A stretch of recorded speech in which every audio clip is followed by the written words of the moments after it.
Hi, I want to talk to you today a little bit about prepping your items.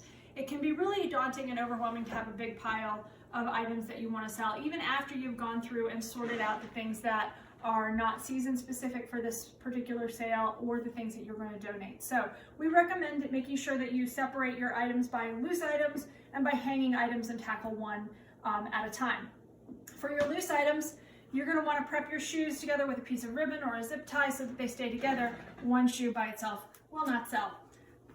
Items that have pieces, you can put in a Ziploc bag so that all of the pieces stay together. If you have a set of books that you want to sell, ribbon is a great way to tie them together so that you don't end up losing a book during the sale. We do take games, which is great. Make sure that it has all of the pieces and parts, although we will inspect it at pickup, so you don't want to tape this closed. We can help you secure that when you drop it off. So once you have all of your loose items prepped and ready to go, it's time to move on to your hanging items.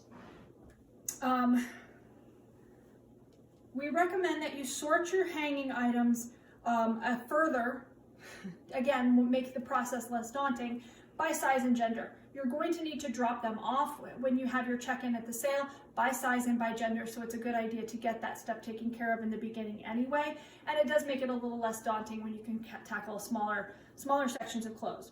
When you first start prepping, you're going to want to put your outfits together.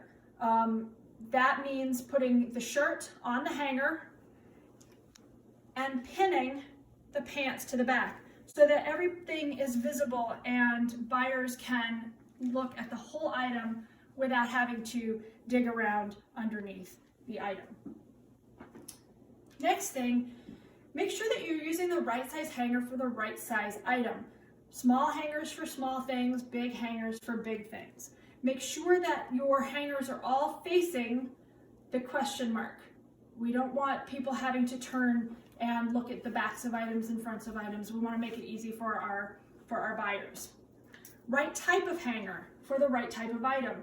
This item is going to slide right off of a wire hanger. So put something like this on something that's got a hook. Once an item falls off and hits the floor, it's going to get stepped on, the tag's going to get pulled off, it's going to get dusty.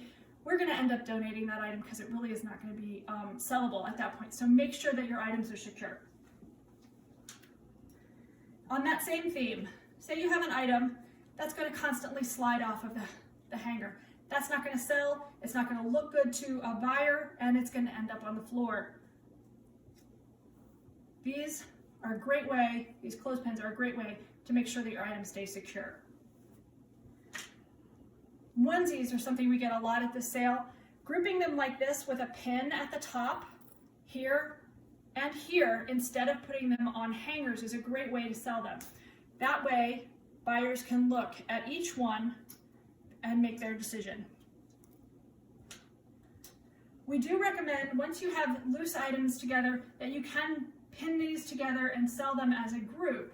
However, we do recommend that you don't group items like items together for sizes maybe higher than 10. Usually kids aren't looking for 2 pairs of jeans or 3 pairs of jeans all bundled together, and you'll get a better price for them individually.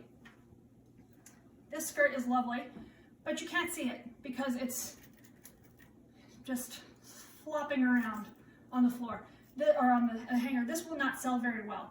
We recommend pants hangers for skirts and pants like this so that they stay secured and that our buyers can see them. That is going to get you a much better price. Thank you.